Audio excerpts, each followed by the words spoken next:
This is another edition of Wow, the Leopards Actually Ate My Face. Now, we previously reported how a New York City fire department union was livid that the Republicans and Donald Trump were not supporting relief and health care in connection with the brave firefighters who saved lives on 9/11.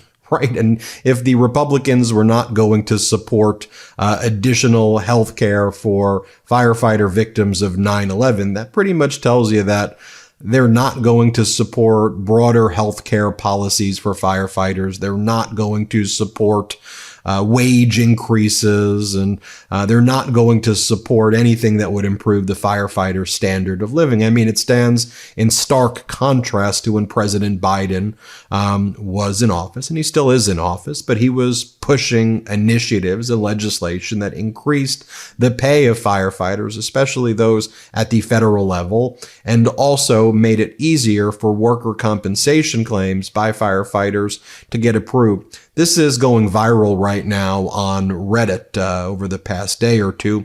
It says, firefighters voted for Republicans. Republicans thank them by stripping away their health care. And you go and you look at some of the responses from this Reddit. It's people saying, firefighters, they vote to burn the country down. That's ironic. This other commenter goes, this is one of the especially infuriating groups. The MAGA firefighters. They memory hold Jon Stewart shaming Mitch McConnell and the MAGA Republican brethren into extending their benefits rather than letting them expire. Come on. Y'all sure effing own the libs. Woohoo. Enjoy that S-word cold pizza prize. Because remember, Donald Trump would go around to the different fire departments and he would do these publicity stunts during the campaign where he would basically give the firemen cold pizza. He'd capture it on video. It would be played on the local media of him giving the firefighters pizza. And he would say, look, I'm standing with the firefighters by giving them pizza, but not giving them better wages, not by giving them better health care, not by giving them retirement protection, not by giving them and protecting their social security the way the Democrats delivered. So like here on the MeidasTouch Network, we just try to break down the facts for you. Here's from that same Reddit as well. They also feasted, referring to the MAGA firefighters. And again, this is not all firefighters, I want to be clear, but it was about 55 to 60% of the IAFF, the firefighters union, the international national branch. About 60% of firefighters ended up voting for Donald Trump. And as this commentator goes, now wait till they find out what Donald Trump does to the NLRB, the National Labor Relations Board. I mean, Trump's going to gut the NLRB, which means if these firefighters or any union members have grievances about things, they're really going to have nowhere to petition because the NLRB is going to be neutered and it's going to be very pro-employer and anti-union worker on mostly all of the issues. So anyway, this commentator goes, the MAGA firefighters feasted on a mountain of transphobia, xenophobia, racism, etc. They are happy losing their health care given that they can see other people suffer. That is all that has ever mattered to conservatives. The cruelty has always been the only point. And also, have you been watching our coverage? And our editor-in-chief, Ron Filipkowski, has been leading this coverage on the MAGA Civil War taking place, where the oligarchs who are now basically running the show at MAGA, Elon Musk and Vivek Ramaswamy and others, they're basically saying that we need to increase the H-1B visa program to bring in more workers from India to fill tech jobs and replace Americans, or to fill those positions, rather. They're not being filled by Americans in the first place, but to fill those positions with people from India. And as Vivek Ramaswamy and Elon Musk say, it's because, the American culture is one of mediocrity. And that's what Trump's oligarchs are saying after Donald Trump was make America this and we're going to deliver this for Americans. now they're saying that, no, Americans are just not as smart, and American culture is not as smart. And so, I mean, you should watch what these oligarchs are saying as well, while they try to distract you with transgender issues. I mean, they make you angry about a transgender women volleyball player in San Jose State, and they get you all riled up about that while they're screwing over your benefits. And they're pickpocketing you and basically looting and plundering and causing you harm and enriching themselves. That's why they're doing it. I mean, the culture war is subterfuge for the class war that they're inflicting on the people, these billionaires. Here's another comment. They are way too effing masculine to ever need healthcare. Healthcare is what the woke media tell us we need. And then this other commentator goes, this is so cartoonishly ridiculous. Oh no, the known con man conned you. No effing S word. Learn to read, and I don't just mean books. Read people's expressions, reactions, and personality. Trump gives zero F word about you unless you have an unworldly amount of money. His whole campaign played out like an effing WWE match with an actual WWE star tearing his shirt off. If you voted for this prick, I hope you're happy with his unchecked power to screw over the American people, starting with minorities and kids with cancer and firefighters who bravely rescued lives and put their lives at risk during 9/11. This commentator goes, what sucks is the DNC should be meeting with all of these groups who voted for him and learning their needs, forming alliances over the next few years. They probably won't, though. And I think Victoria, who wrote that comment, though, is spot on. I don't know what the DNC is going to do or not do, but I always say you got to be ABC. Always be campaigning.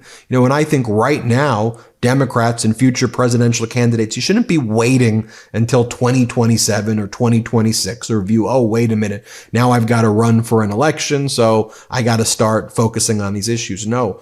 You start now, and you go and you form authentic relationships and authentic bonds with these communities, and you listen to them and you let them know what you feel. You listen to their views, and you're with them every step of the way, not just to get their vote at an election. This other commentator goes, pretty solid return on investment, I would say.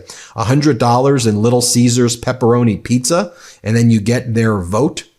This was this other issue that was addressed in Fast Company, which talks about legislation that the MAGA Republicans continue to block, the Wildland Firefighter Paycheck Protection Act, which would give raises to firefighters and extend legislation by President Biden when President Biden helped federal wildland firefighters. And President Biden increased the pay and gave temporary 50% bonuses as well. And then MAGA Republicans have, very often tried to block legislation like this as well and slow roll it and play games while giving tax cuts for the billionaires. And when you're talking about it too, you're talking about some federal wildland firefighters were making like $13 an hour, and Biden increased their salary and gave them overtime bonuses, and also made sure that workers' compensation claims were approved at a significantly higher rate. But the thing is that firefighters don't just want to be like, okay, here comes another government shutdown, and then, our benefits are on the line, and then, we just get saved again. I mean, firefighters want a permanent pay fix. They need a permanent pay fix, at all levels. And that's one of the things that President Biden wanted to deliver. So here's just a video of President Biden where he talked about the importance of supporting firefighters and that they deserve more pay. Here, play this clip. Last week, I learned that some of our federal firefighters are being paid less than $13 an hour. Come on, man. That's unacceptable to me. And I immediately directed my team to take decisive action to fix it. So today we're announcing what I still think is not enough. This year we're going to provide retention incentives that's going to ensure federal wildland firefighters are making at least $15 an hour and provide for additional 10% bonuses for those working on the front lines. And here is Democratic Congresswoman Abigail Spanberger. Here she talks about the Social Security Fairness Act that with Democratic leadership and President Biden's leadership and Democrats in the Senate, they managed to get passed before President Biden leaves. And this was a big accomplishment, too. Listen how Democratic Congresswoman Spanberger talks about this accomplishment. Let's play it. More than 50,000 public sector employees in Virginia may soon see an increase in their Social Security benefits. The Social Security Fairness Act was co-sponsored by outgoing Congresswoman Abigail Spanberger. The bill eliminates two policies that have reduced some people's Social Security benefits. Those affected include teachers, cops, and firefighters. We are no longer reducing their earned benefits. They will receive the full amount of Social Security for which they are eligible based on their work experience. The bill is just waiting on President Joe Biden to sign it into law. And here is Congressmember Josh Harder right here. And here he is talking about how important it is to pass legislation to kind of permanently help firefighters. Here, watch this. I rise in support of my bill, the Fire Department Repayment Act. This legislation cuts red tape and fixes the burdensome fire department repayment system to ensure our local departments are repaid quickly for their work to keep our communities safe. As you know, the wildfire crisis is getting longer and more intense every year. 60,000 communities in the United States are at risk for wildland fires in newly populated, recently developed areas that border fire-prone fields and forests. My home state of California is on the front lines of this crisis, with the most neighborhoods threatened by wildfires. When a wildfire breaks out on federal lands, our local firefighters are often the first on the scene, braving hazardous conditions to put out these blazes and protect nearby homes, families, and communities. Local fire departments deploy personnel, use fire engines, and spend thousands of dollars worth of time and resources to fight fires on federal lands. Yet, the bureaucratic federal reimbursement process is slow and covered in red tape. It often takes years for small fire departments to be repaid for their assistance on these fires. In my own district, fire departments have waited years and years for repayment from agencies that has drained their budget and restrained their resources to combat the fires that we're fighting just this year. That's unacceptable. Our government must work better for the heroes who put their lives on the line to keep our families safe. I urge my colleagues to pass this bill to ensure our local fire departments are paid back quickly so they have the tools they need to protect our communities from the next fire. I also want to thank my colleagues, Mr. Curtis and Mr. LaMalfa, for their tireless leadership and their support of this important bill. Thank you, and I yield back. Gentleman yields back. So again, I just think it's important that we all reflect on, who's blocking this legislation. Like we need to build a real civics education. And look, I think that going back to that comment by Victoria, Democrats just can't expect that people are going to know and realize who's giving them the benefits and who's harming them. There's a lot of info out there. There's a lot of disinfo out there. It's so critical that Democrats start having these conversations with the communities, and showing and looking people in the eye and just showing them that they care about them. And here's what they're doing. That has to start now for 2028, not in 2026, not right before the midterms. It starts now. I want to see more of that. We'll see, though. Just generally, we should engage with these communities. Anyway, thanks for watching. Hit subscribe, and let's get to 4 million subscribers. Love this video? Make sure you stay up to date on the latest breaking news and all things Midas by signing up to the MeidasTouch newsletter at MeidasTouch.com/newsletter.